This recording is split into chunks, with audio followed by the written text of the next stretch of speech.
Welcome to our 5 on 5. Please welcome back Medford Police Chief Randy Sparacino. Good to see you, sir. Thank you. Thanks for coming. So you announced last week that you're going to be retiring this summer after nearly 30 years with MPD, the last couple of them as chief.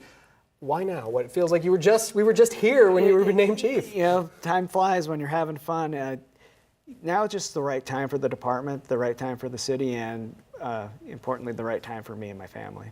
And you did mention your health in the press conference, and you know, I have to ask, how is your health? My health is doing well right now. I really didn't want my health to be the focus of my announcement. I wanted the future of the department and the folks that work there to be the focus. But yeah, my health is doing much better. And you know, when you do have a little bit of a health scare, and I don't want to overemphasize that because it wasn't as I wasn't on my deathbed or anything. It does get you to think about your future, and you realize that your time on this planet is finite. I can see, it's obviously still an emotional thing for you, a week or so later. So you call becoming chief the greatest honor of your career. Is it difficult to walk away? Absolutely. The one thing I will regret is the time and the connection that I've had with the men and women of the Medford Police Department. They're fantastic. I've always said they're the best in the business, and I'm going to just miss being there and caring for them and watching them progress through their successes. Did you accomplish all the goals you wanted to when you became chief? I feel like I've accomplished everything that I wanted to do as a chief. I really did some reorganization. We've accomplished a ton when it comes to our crime stats reducing, our response times becoming better, our calls per officer have improved, morale is excellent. So I feel like I'm going out on top.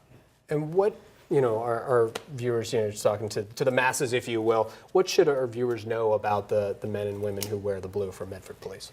They should know that they're the best in the business. I've been to training throughout this country and throughout the state, and we are one of the best departments, probably the most trained department that I have seen, and that kind of training is what makes individuals great at their job. We're going to take a quick commercial break. Much more in just a moment. Stay with us. Welcome back to our 5 on 5. Again, we're here with Medford Police Chief Randy Sparacino. Announced, of course, last week that you will be retiring this July. City Manager Brian Shotun said at your press conference that he wants to hire an in-house candidate. Your deputy chiefs haven't been in those positions long. I believe the two deputy chiefs, Scott Clausen was promoted to 3 years ago, I believe, when you were named chief, and Phil Eastman was promoted to the position this year. Is either of those men qualified to be chief? Absolutely. They're both highly qualified. Our succession planning within the organization is excellent. Every one of our members of management have all worked their way through the organization, so they're very adept at their positions and understand the complexities of our department very well. Obviously, I imagine you will be asked to give a recommendation for maybe everybody for those in-house candidates. How involved will you be in the process, though, of selecting a candidate? I will likely be involved in some of the interviews with regard to the selection process and giving my opinion to Mr. Shotun when the time is right. Will that be taking place before you retire in July? Likely so. Brian is wanting to ensure that the information is out there so that the transition is seamless.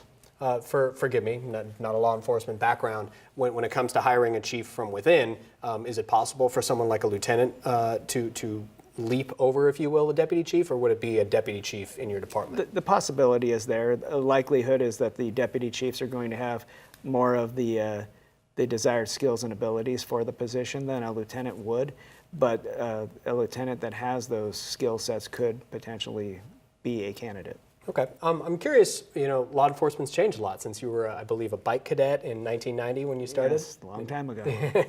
And so, is technology making the job easier for officers?